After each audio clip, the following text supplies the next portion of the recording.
Good morning, I'm Diane Macedo. Thanks for streaming with us. In today's update, we have breaking news. Vice presidential candidate Kamala Harris is suspending her travel plans after two people she recently traveled with tested positive for COVID-19. Those two people were Harris's communications director and a non-staff flight crew member. In a statement, the campaign says neither person has had contact with Vice President Biden, Senator Harris, or any other staffer since testing positive or in the 48 hours before their positive results. Her campaign travel is suspended through October 19th.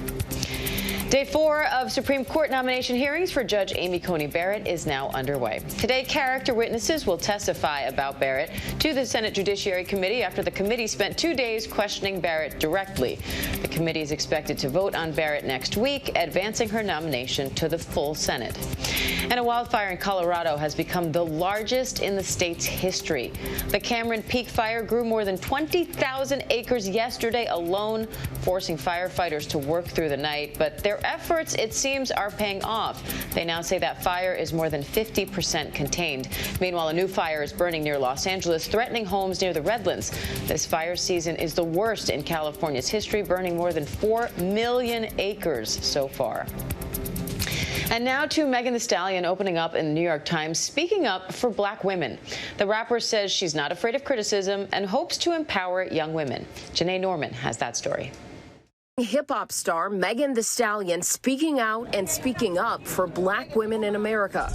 Being constantly told she's too much or not enough. The most disrespected person is the black woman. The singer penning a powerful op-ed piece in the New York Times, taking on the issue of violence against women, opening up about her own experience and what she describes as being a victim of an act of violence by a man, explaining the issue is even more intense for black women who struggle against stereotypes and are seen as angry or threatening when we try to stand up for ourselves and our sisters. For her to speak to these issues and to speak to us specifically, because the conversation is almost always about everybody else but black women, it's very meaningful and it's very significant. I'm a savage, classy, bougie, ratchet, sassy, moody, nasty. This comes just days after the rap superstar performed her mega hit Savage on Saturday Night Live. The words "protect black women" behind her on stage, featuring quotes from Malcolm X and activist Tamika Mallory, calling out Kentucky Attorney General Daniel Cameron for his handling of the Breonna Taylor case. We need to protect our black women and love our black women. Megan Thee Stallion's op-ed pointing to other obstacles black women face, like disproportionately high mortality rates for black mothers, and citing a 2019 stat that 91% of transgender or gender non-conforming people who were fatally shot were black. The rapper also says she was the victim of a shooting. Musician Tory Lanez was charged with assault in the July incident. If she were a white artist and what happened to her happened, there would be an outpouring of support and sympathy. Megan writing, after a party, I was shot twice as I walked away from him. Even as a victim, I've been met with skepticism and judgment, adding, people have publicly questioned and debated whether I played a role in my own violent assault. It's important for Meg to not just speak out, but to continue to operate her career on her own terms. Work it, work it. And Megan saying she's not afraid of criticism, and she thinks, quote, it's ridiculous that some people think the simple phrase protect black women is controversial. Diane.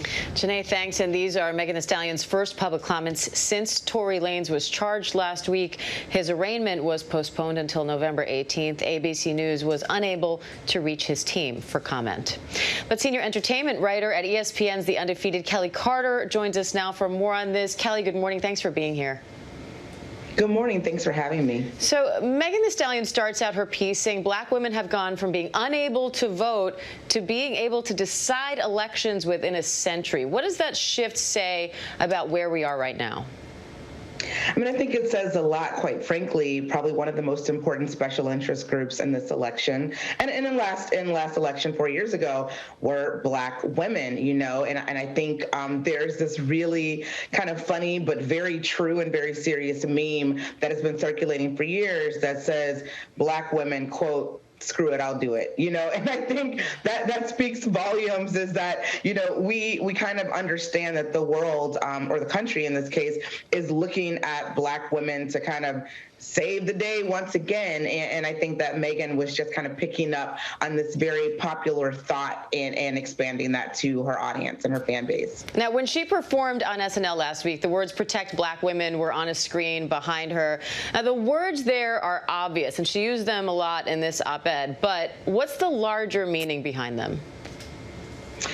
I mean, Meg's personal issue right now, I think, is unfortunately extremely relatable, and that is that Black women, for the entirety of our existence, it feels like, have been in a very complicated position to protect Black men, because we know of the dangers of not protecting Black men. And I think, she is, talked about being shot and being assaulted by another singer, and she doesn't understand why, and hasn't gotten the kind of public outpouring of support that she might have, that she deserves and should get.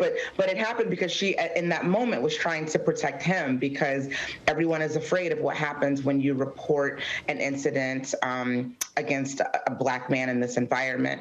And I think that is the painful truth of that particular reality, but it's the painful truth for a lot of Black women, unfortunately. It's why domestic violence incidents don't get reported as high in this community, because there is this idea that Black men need to be protected. But Megan is flipping the script and saying, no more, silence no more, protect Black women. This is a community of people that have been ignored, that have been disrespected for so many years, and the time is now to pay attention and protect this particular group of people. And what kind of an impact do you think these kinds of justice-focused musical performances and these kind of pieces have in terms of trying to create real change? And what is it about her that you think made this time sort of carry so much weight and see so much coverage?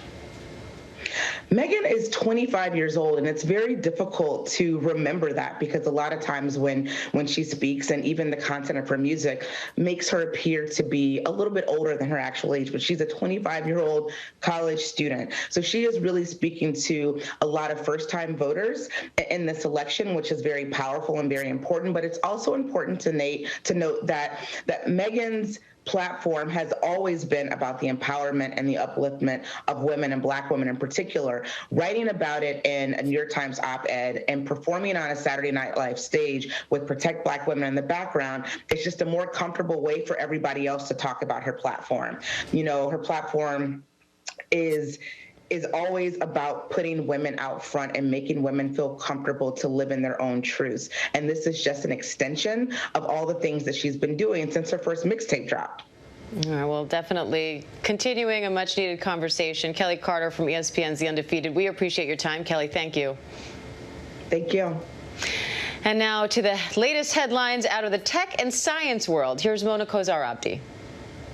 In today's Tech Bites, Amazon Prime Day is over, so bargain hunters are turning to Walmart. The Big Save sale at Walmart is still underway with deep discounts on electronics, toys, home goods, and much more. Among the deals, $200 off a Samsung TV and Nintendo Switch, games for $40.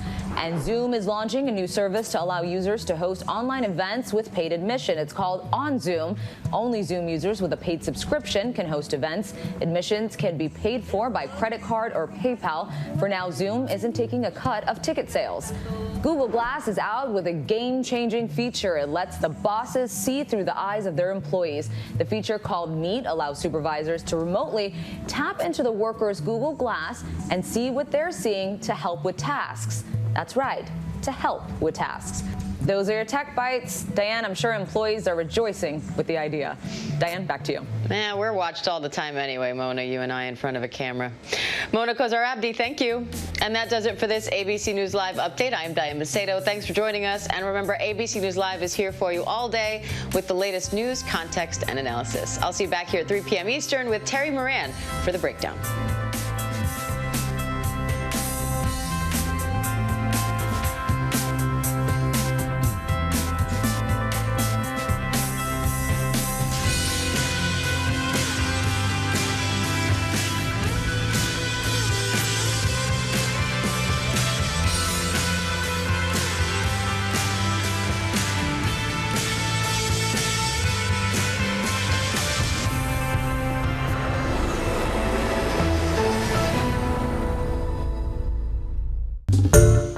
Hi, everyone. George Stephanopoulos here. Thanks for checking out the ABC News YouTube channel. If you'd like to get more videos, show highlights, and watch live event coverage, click on the right over here to subscribe to our channel. And don't forget to download the ABC News app for breaking news alerts. Thanks for watching.